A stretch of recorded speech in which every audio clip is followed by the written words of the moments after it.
Let us begin, and it is my honor and pleasure to introduce our next speaker, Jeff Kichaven. This is the person who has enormous experience in business mediation and commercial mediation. Jeff Kichaven is one of the leading US mediators. He is rated as ranked in Chambers Band 1 in the US nationwide list, and he is recognized as a global opinion leader in mediation. He is also an elected member of the American Law Institute. He graduated from Harvard, and he is one of the alumni from uh, University Berkeley. He's member of Ibeta Kara, and his views on mediation were quoted by New York Times, Wall Street Journal, and Jeff actually has been working in mediation for the last 30 years as a private practitioner on an ongoing basis. Even though he's taking care of so many different civil and commercial disputes, he pays particular attention to cases related to IPR, as well as insurance disputes. He delivers advocacy and mediation training for bar associations and sort of non-bar associations across the United States, and for the number of law schools, including Harvard Law School. So, Jeff, over to you now. And we are gathered here to listen to you and learn more about your strategies, tactics, and advice. Anything that has to do with commercial mediation will be of great interest for us. And specifically, there are some of the things that might be of use for ourselves because we have very diverse audience today. We have over 3,000 registered participants for the forum from around 100 countries around the globe. So we can't wait for your intervention and your experience. Thank you so much for that kind introduction. I'm delighted to be here. I want to thank you all for the very kind invitation to come and do this. It's a pleasure and a treat to be able to speak to the mediators of Ukraine, where, of course, with all the conflict in Ukraine, anything that we can do to increase peace and understanding and reconciliation, resolution of conflict in any small way, it's our obligation to do it. It's also quite a treat for me to be speaking to the mediators of Ukraine. My father's parents were born in Ukraine and came to the United States early in the 20th century. So it's I feel I have a great deal in common with you all, and I'm delighted to be speaking to you. Svetlana Sergeyeva gave me some questions and talking points that she thought might be particularly interesting to the audience, and I'll be happy to talk about, try to answer Svetlana's questions. I'm sorry she's not able to be with us today, and we'll leave plenty of time for questions at the end. So the first question on the list was, what are the top 3 or so practical tools or techniques on which I most often rely in business-to-business mediations? So as a practical matter, I actually generally turn first to some theoretical or conceptual points. The first question that I ask myself is, what is really the goal of the mediation? And if I have a clear goal for the mediation in mind, it makes it much easier to decide what to do as a practical matter, moment to moment throughout the mediation. So the first question or first practical tool to understand the goal, I do not really define the goal of the mediation as settlement for the sake of settlement. Sure, we want to get cases settled. My sense, though, is that if we fixate on that as a goal, we tend to exert too much pressure. make it too much of a high pressure situation for the people involved.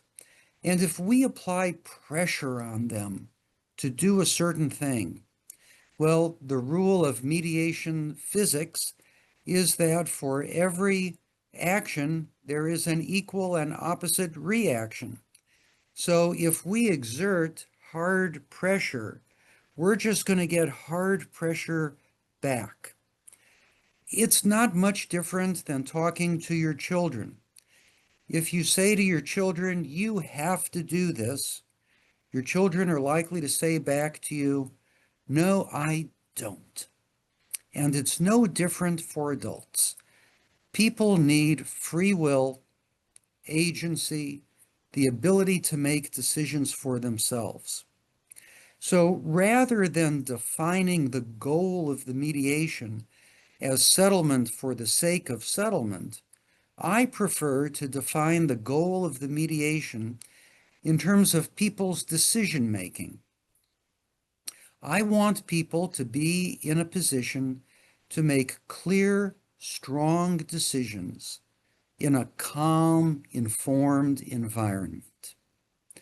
If I can help people make clear, strong decisions in a calm, informed environment, I find in my own practice, we get more cases settled as a result of not putting pressure on people to settle, settle, settle.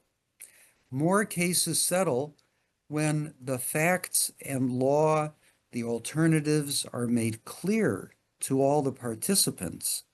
Their choices are made clear to them. The pluses and minuses of each choice are thoroughly vetted and discussed. And then people are free to choose. My sense is that for most people with normal psychological orientations toward conflict, they will pick the option of putting a conflict behind them if there is any reasonably possible way to do that. Pressure is not necessary because the options really speak for themselves. So that's the first overarching goal of the mediation. Then I ask myself, what are the roles? What are the jobs of each of the three basic participant categories in the mediations that I do? There are the lawyers. The lawyers come representing clients. So we have lawyers, we have their clients, and we have the mediator. What are the roles of each in the mediation? Well, the lawyer's job is to negotiate on behalf of the client and present the client with the best available options for settling the case, so that the client's job is to make a decision whether to settle on the best available terms or not to settle and continue with the alternative, which might be a lawsuit in court, might be an arbitration, might be just abandoning the claim or conceding the defense. So the lawyer presents the options to the clients, and the clients pick among them. What is the mediator's role? My belief is that the mediator's role is to create the circumstances, create the environment where the lawyers and the clients can do their jobs as well as they humanly can.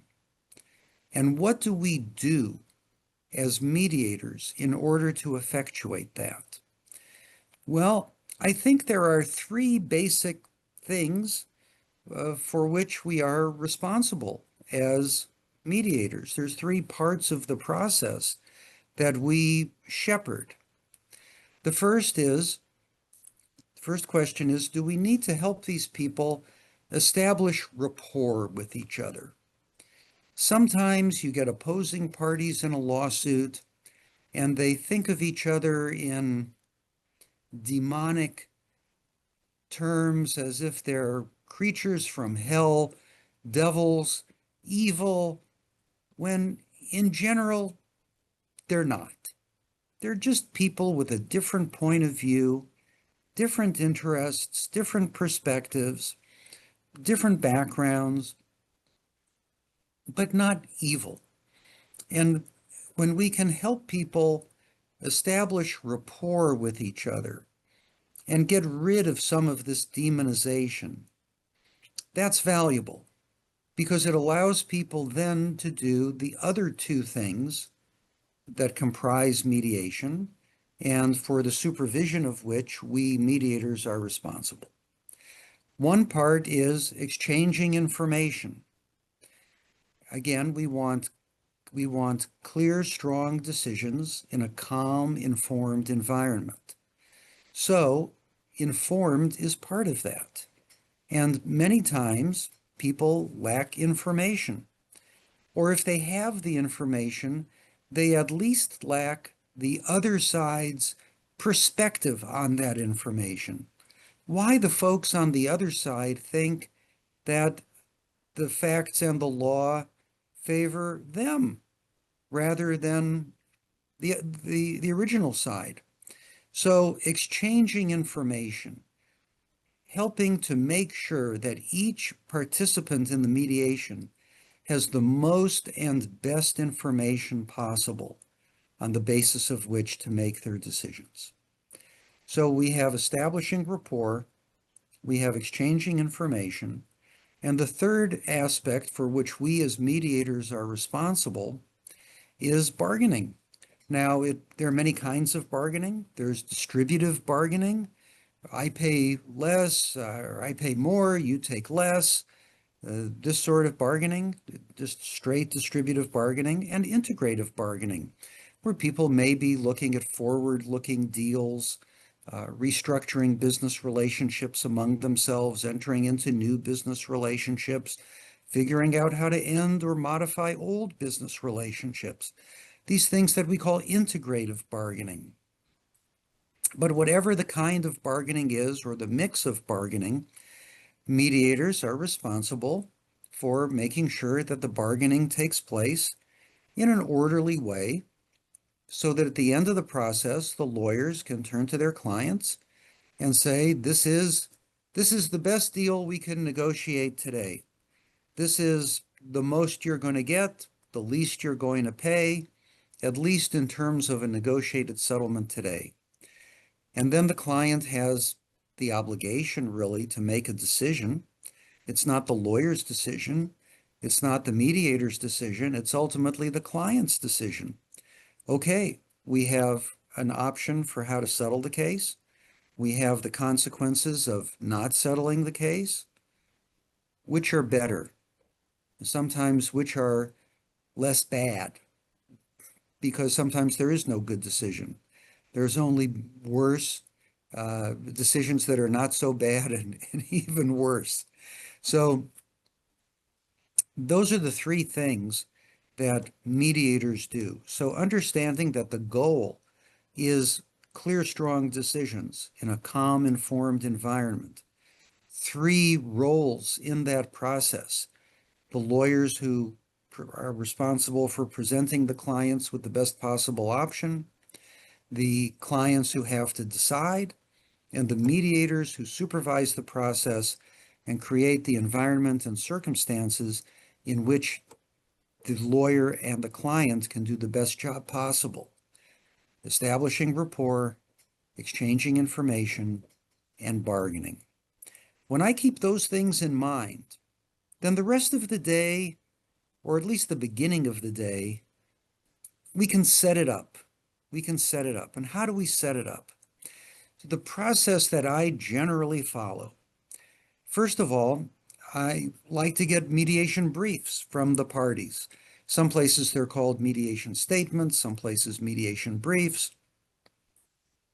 And I tend not to put page limits on them or tell people what has to go in. and what should not go in, because I like to see what kind of lawyers I'm dealing with. Are they good brief writers? Are they logical thinkers? How good are these lawyers? And that gives me a lot of information that I can use during the mediation day. Who am I really dealing with here? What kind of people, what kind of lawyers are these? So I like to get the mediation briefs.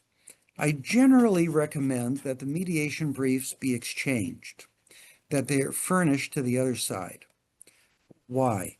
Because lawsuits and disputes they're works in progress. Lawyers have active minds.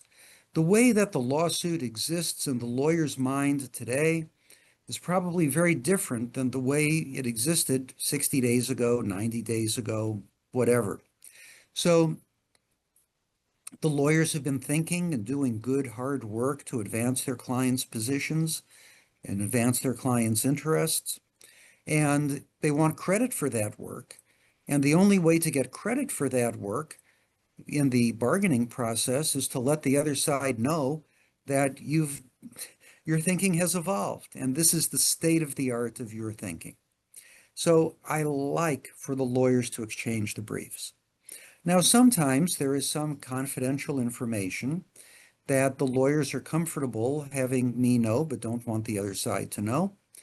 And so a side brief, a supplemental confidential letter to me contains some of that information.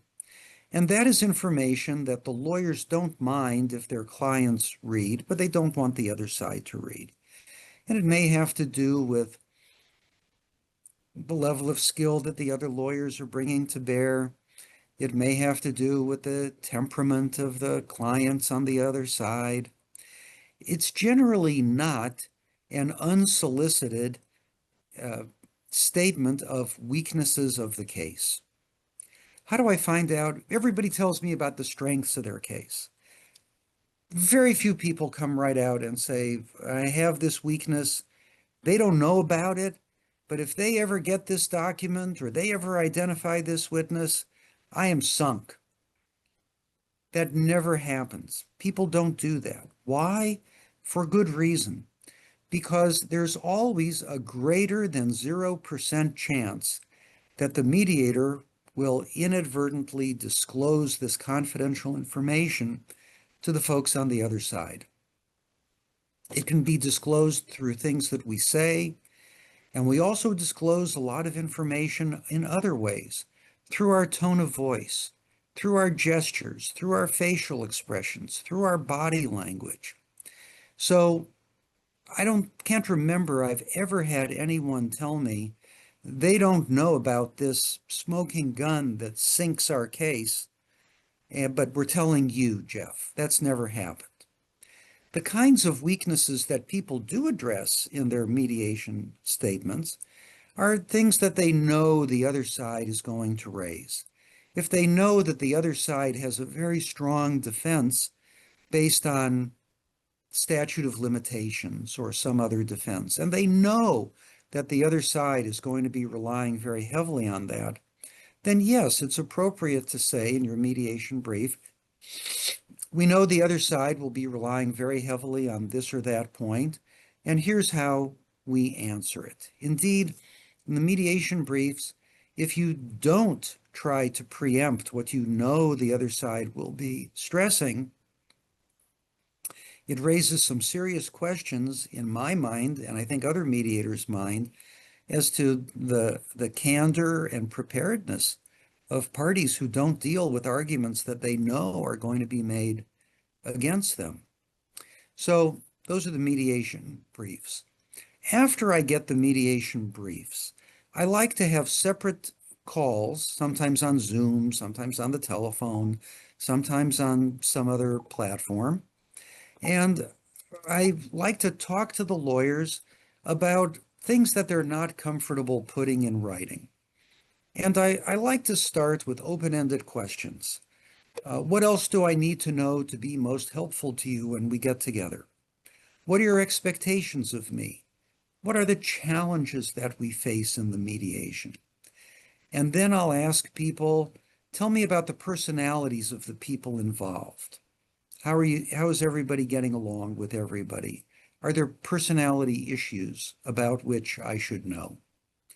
And one of the most fruitful topics of conversation in those calls is when lawyers tell me about issues in their relationship with their own clients. Because many times clients have unrealistic expectations about the amount of magic that their lawyers can perform to try to win cases for them. They hire good lawyers, they have confidence in their lawyers, and when a lawyer says in the privacy of the office, you know, the case has some problems, a client is very likely to respond, yes, I know the case has some serious problems. That's why I hired you. And that's a very difficult situation for a lawyer to have. In a mediation, it's very different because if the lawyer is in private talking to the client about weaknesses in the case, and the mediator is sitting there going, yes, your lawyer is right. Yes, I agree. This is a weakness. This is a soft spot in your case. It's a lot harder for a client to ignore that advice in the presence of a stranger, the mediator. So if those issues, those kinds of issues are existing, and they often are existing, and that's really part of the challenge we have to meet, it helps a lot if the mediator knows about that before the mediation takes place, so we can give some thought and planning to how to deal with the situation.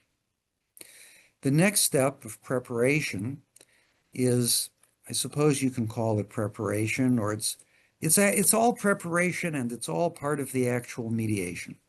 When people arrive in the mediation, either online or in person, I like to start out with them in separate rooms. And I know the lawyers. We've had a chance to talk on the phone, but I haven't had a chance to talk to the clients. And I like the opportunity at the beginning of the mediation day to establish some rapport myself, get some chemistry myself with the clients, because at day's end, many times, the lawyer is going to be seeking the mediator's help in persuading the client to pay a little more, take a little less, show some additional flexibility in order to get all of the additional benefits that mediation offers. Finality, elimination of risk, elimination of attorney's fees, elimination of the distraction from their other business and personal activities. Lawyers are going to be asking for my help with that at the end of the day. And if I have taken some time at the beginning of the mediation day to establish that rapport and chemistry best I can with the clients, it pays off big time. Other things that we might discuss in those private meetings at the beginning of the day are the extent to which the client wants to be directly involved in the negotiation. Some clients say, hey, my lawyer's handling everything. Other clients say, I want to be in on everything, every conversation, every discussion, every interim offer and demand. I want to be in on that. And so finding out, working with the lawyer and the client to find out what their degree of involvement is going to be can be very important. And of course, we talk in those meetings, as we've probably discussed on the preliminary telephone calls just with the lawyers. Do we need a joint session or not? What are the pluses and minuses? Can the people tolerate sitting in the same room with each other? How high are the emotions? And we find out whether there is a viable agenda for a joint session and how to handle it. Now, in the United States, many lawyers and mediators have gotten away from joint sessions altogether because, in my judgment, because the mediators don't know how to manage and supervise them properly. I think that if you simply put everybody around a table and say to the plaintiff, well, tell me what you think, and then you say to the defense, now tell me what you think, Well, the lawyers are going to do what they know how to do, which is give rather inflammatory speeches, the kind they might give to a judge or even more so a jury. And when you're making that pitch, not to a group of neutral, disinterested decision makers like a jury, but rather you're talking about people who are highly interested and highly partisan, the parties themselves, it generally doesn't go over very well. So as a result of having bad experiences like with joint sessions like that, in the United States, many have concluded not to have joint sessions at all. And then you get to a situation where one side is sitting in the conference room at the eastern end of the office, the other side is in a conference room at the western end of the corridor in the office, and they never see each other. And this creates, I think, some real problems. The biggest problem is at the end of the day, if the mediator is just shuttling back and forth with offers and demands, the mediator is going to come. Jeff, excuse me. You really need to slow down. I Oh, I'm cannot sorry. keep up. I cannot keep up. Okay, I get so excited about it. I know, but we I can't get will slow down. excited. We need to I- get the message across. Sorry. I will slow down. Thank you for telling me. At the end of the mediation day, you will have a situation where the mediator comes in and says, this is the best you can do. You have to pay this much, or you have to take that much. You have to pay more than you want, take less than you want. Mediator will leave the room, and the client always turns to the lawyer and says, is this really the best we can do? And then we have a difficult situation. How is the lawyer supposed to answer that question? The lawyer is relying simply on what the mediator has said, and their jobs are different. The lawyer has a duty of undivided loyalty to the client, the duty to get the best deal possible. The mediator's job, whatever it is different. Some people think the mediator's job is just to get a deal, any deal. Well, if your job is to get a deal, just any deal, that's not the same thing as getting the best deal possible. So when the client asks the lawyer, is that the best we can do?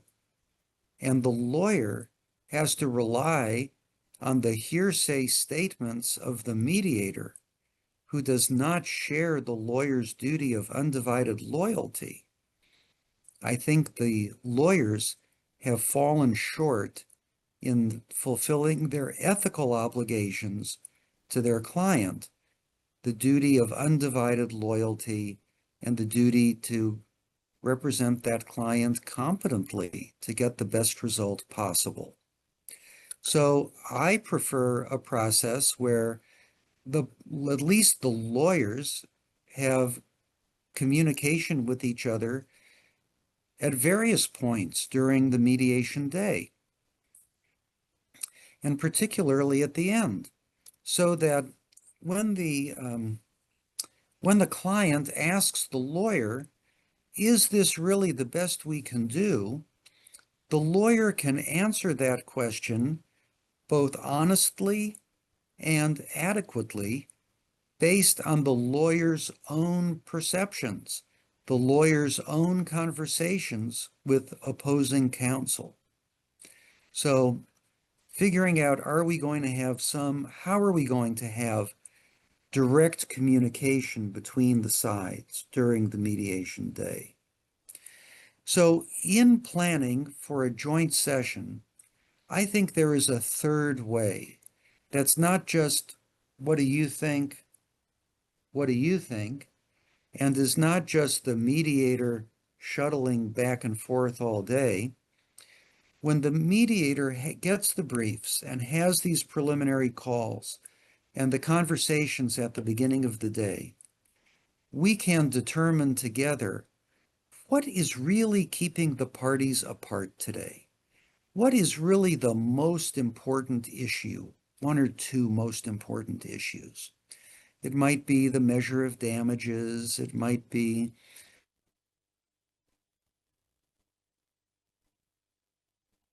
you try to find things that are important to the outcome of the case. And I am often able, generally able, to convince people, let's have a joint session, but just limited to one or two important issues. What is the measure of damages, for example? And I tell the lawyers, if they think the emotional temperature is getting too hot in the joint session, just to, give me a look and raise their eyebrow or whatever, and I'll figure out a good way to put an end to it so that nobody is at undue risk of losing their temper. The benefit of having that kind of joint session, the caucusing that takes place afterwards, because then I can go into a joint session with lawyer one and lawyer one's client and say, we were in the joint session and I heard lawyer two make some interesting points about the key issue in the case, the measure of damages. And I thought these were interesting arguments, and maybe they're valid. Let's talk about them. What do you think of argument number one, argument number two, argument number three with respect to the measure of damages? Now, the goal here is to have a conversation with the lawyer in the presence of that lawyer's client that may have an impact on the client and get the client to consider new possibilities for settlement, or at least get the client to consider more seriously some possibilities for settlement that they may not have considered seriously before. By contrast, if we have not had that joint session, and I just go into a caucus with lawyer one, and I'm holding lawyer two's brief in front of me, and I'm just saying, you're arguing for a certain measure of damages. They argue for another measure of damages. Here's their first argument, ABC. What do you think of that? It is very difficult to prevent that from starting to look like an argument between me and the lawyer to whom I am talking. I am no longer the narrator of the conversations. Rather, I appear to be the sponsor of the arguments. And if the client perceives that there is argument between the mediator and their lawyer, in the eyes of the client, the mediator loses that argument every time, because the client understands at some level, unconsciously, if not consciously, that their lawyer is the one who really looks out for them. Undivided loyalty, a fiduciary obligation. By contrast, the mediator is the person who's just there trying to get a deal. That's how clients look at us. We're the people who are just there to try to squeeze a deal out of this negotiation. So if we ever appear to be arguing with lawyers, we always lose. And we want to be in a position where we are helping lawyers get their clients to consider new settlement options, or to consider options more seriously, perhaps options they had not considered seriously before. So we want to prevent looking like we're arguing, and we want to promote looking like we're having discussions and conversations so that the clients can start to draw their own judgments and their own conclusions with respect to whether they want to settle the case or not. So that's a brief overview. Svetlana gave me several other topics, Louisa, on which she thought I might comment. But I'm wondering whether that's enough for us to get the ball rolling here. And maybe this is a good time to open it up to questions, or if you'd like me to go on further, I'm happy to do so. What would you prefer? Ну, дивіться, ми можемо зараз відповісти на запитання. Well, we could indeed take some questions because you have already covered quite a lot, like the logistics of communication between the parties, how to work with attorneys. You described what a mediation brief. So I think for now that's enough. Why don't we take questions? Sure. Ну, зараз тоді запрошую писати запитання, якщо є до Джефа. Okay, in that case, I invite people to write their questions in the chat. And the first one, we have the following question. How mediators are chosen in commercial disputes? Do defense lawyers recommend certain mediators, or do clients choose mediators themselves? How does this work? This is a great mystery to mediators. We wish we knew more about how we get selected or how we get ruled out and or deselected for particular cases. Generally speaking, I think it is the lawyers rather than their clients who manage the selection of the mediator. Just as the lawyers, not the clients, are in charge of picking expert witnesses to use at trial, or who is going to be a court reporter, or who is going to be a consultant in other aspects of the litigation. Lawyers are much more familiar than their clients, by and large, with respect to who are the mediators in their community, and what are their strengths and weaknesses, in what kinds of cases do they perform best. So in some industries, insurance most particularly, the claims professionals in insurance companies also do a lot of mediations and have their own knowledge about mediators. So sometimes we'll get sophisticated clients who are involved in litigation on a very regular basis, more involved in the decision, but by and large, the decision is made by the lawyers.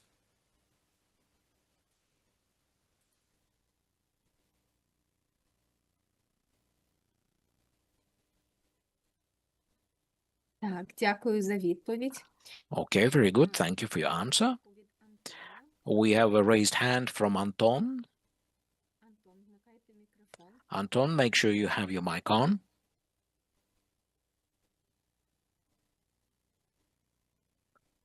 Станіславе, можете допомогти, будь ласка? Can admin help, please? Who's Anton? Можете знову руку підняти? Anton, please raise your hand again. Не опускайте There he руку, is. інакше ми не Keep it можемо вас up. Keep your hand up, because otherwise we can't find you among all the hundreds of participants. I will speak in English. Mr. Jeff, I have a question. Have you ever got the situations with very popular world companies? I had a hard time hearing that. Perhaps one of the Mr. Translator, perhaps you could repeat it. Mr. Jeff, have you ever got the situations with big world companies with big names? Yes, I've done many cases with very, very large companies, large technology companies, large insurance companies, large manufacturing companies. I'm very fortunate in my career that I do sometimes have very large companies participating in the mediations. Thank you. So proud of you. Oh, thank you. Так, я розумію, це скоріше було слова захоплення, ніж питання до Джефа. It wasn't so much a question, but it's just admiration expressed in words. Okay, let's handle another question. How do you promote yourself? How do you advertise yourself?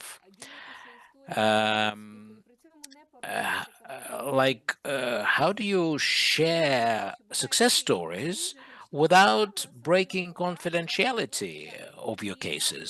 Because, you know, it's a tricky thing because you need to make yourself visible on the market. People need to find out about you. How do you do that? Could you share that, please? Yes, that's a very important question about marketing and business development, and we could do hours and hours on that alone. One thing that has grown in importance over the last many years is social media and presence and activity on LinkedIn, particularly for the business community. So I tend to post on LinkedIn probably 5 times a week. Sometimes it's more personally oriented material. Sometimes it's more professionally oriented points. I think that activity on social media is a very important way of keeping yourself in front of your clients. I think that being physically present, we're totally beyond the pandemic era. People are back to being in person and meeting with each other, the different bar associations. Remember, since it's lawyers generally making the hiring decisions for mediators, mediators want to be in front of those decision makers.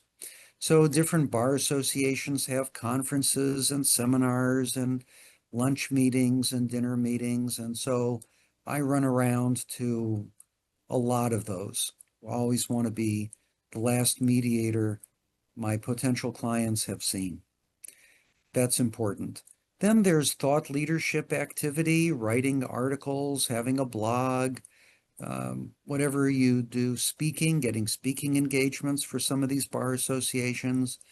And since we can all create videos ourselves now, sometimes you can just create your own video lecture and put that on social media, put that on the internet. So the social media, paid advertising, I think, goes into that category of kind of mass marketing. And then I find that my chances of getting hired by someone go up a lot if I've actually seen them in person several times.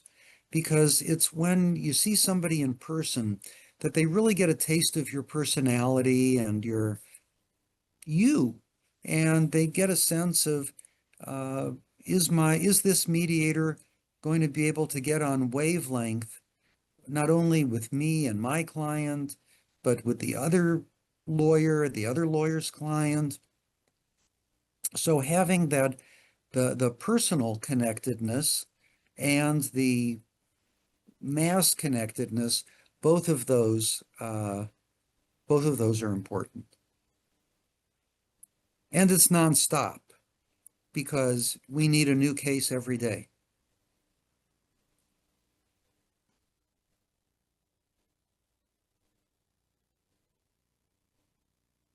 Так, дякую. Дякую дуже. Це про те, щоб бути представлених в Thank you професійних very колах. much. В So першу чергу потім консультувати і допомагати своїм клієнтам. this is important for beginners in mediation, of course, how to promote themselves. This is very useful. Now, next question.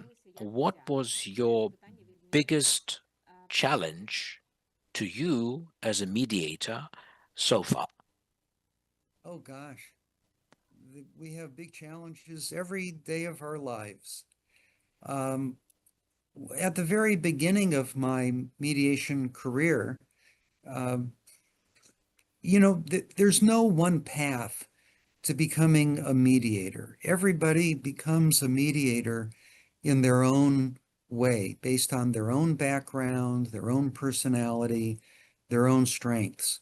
So when I made the decision to become a mediator and just launched myself into uncharted territory, that was a very difficult decision to make because I had gone to prestigious schools to become a lawyer.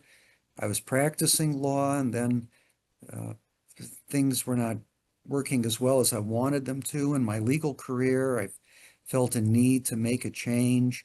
And so just that initial decision of, well, I'm not really going to be a lawyer anymore. I'm going to be a mediator. In my case, it's sort of like being a lawyer, but I'm not representing clients anymore. So that psychological hurdle that, yes, I'm getting off the path of least resistance. I'm going to be determining my own fate and my own future. That was a big leap.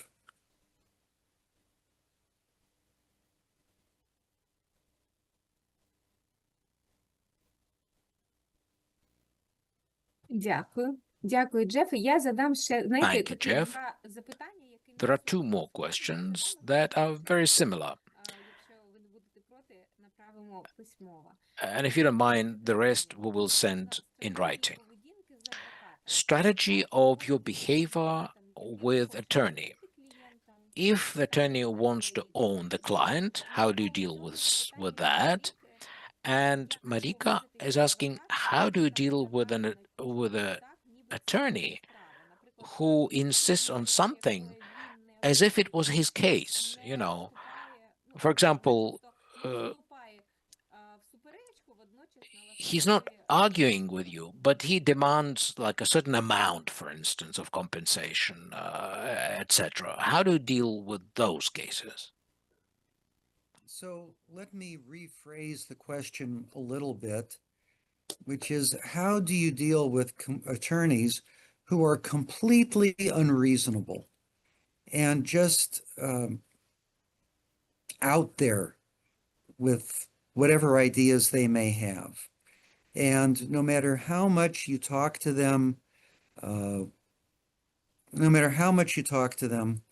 they're not budging. So sometimes you can't really do anything about that. That's just who they are and how they are. At that point, the greatest service you can do is to make sure that the other side fully understands the impact of the other side's unreasonable nature. So I like to make sure that the reasonable lawyer and the reasonable client get a good look at the unreasonable people face to face, and everybody has an opportunity to try to make the points, talk sense, all the rest. And then if it works, great. But if it doesn't work, then the reasonable people understand the true nature of the decisions they face that day. To simplify, they can either pay a lot more than they should, or take a lot less than they should, or they can continue with litigation. And if that is the true set of choices that the reasonable people face, we want them to understand, again, clear, strong decisions in a calm, informed environment. If they're going to decide that they're not going to capitulate and just give in to unreasonable demands, that's okay. That's okay. But they have to do it on the basis of the most and best information possible. So we try to provide that information, oftentimes through direct observation, and then the reasonable people can make the choices that are best for them.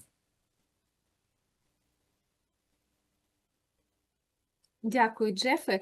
Thank you so much, Jeff. ще одне запитання, яке є в If possible, I'll dare to ask another question that there is in the chat. One last question, please, because this is indeed very relevant, specifically pertaining to AI, artificial intelligence. Tina Jones asked whether you have been using artificial intelligence in your practice, and have you ever noticed that your clients do so?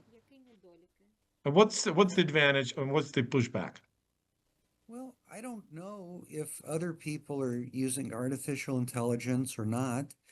I find that if I write an article, for example, and I put it into artificial intelligence and I say, serve as my editor, and I'm writing for this audience and I want to make this or that impression on them, and I want the audience to come away thinking whatever I want them to come away thinking. And I will ask artificial intelligence, please serve as my editor, make specific suggestions as to how to improve this article, and explain the reasoning behind each recommendation you make. And I tell you, I get some pretty good suggestions from artificial intelligence on things of that nature. So that's one way that I've used it, I think, pretty effectively. Дякую, дякую, Джефе. Насправді Thank you so much. Actually, that's true. Sometimes AI can be a useful assistant to you. Of course, provided you have enough knowledge and experience to be able to then double check everything and get rid of the redundancies. Because sometimes there are drawbacks in what it produces. All right, allow me to express my words of sincere gratitude. I'm sure you can see a lot of thanks in the chat. It's been extremely nice to be talking to you, and thank you for being very honest with us in sharing your experience with very specific modus operandi, with very tangible proposals about how one can do the better job. I can see people want to talk even more, so please type your questions if you want. We're going to share them later. Thank you once again, Jeff. I'm confident this has been really useful for everyone today to be able to listen to you within our forum's framework. Thank you so much for the opportunity. It's a wonderful treat for me to be here and advance the cause of mediation in Ukraine and beyond. And God bless Ukraine, and God bless all the people of Ukraine. Thank you very much for having me as your guest. Дякую, дякую, Джефе. І Thank ще you. приємно Cannot say enough thanks. It's always nice to feel that you have, and to know that you have the Ukrainian background.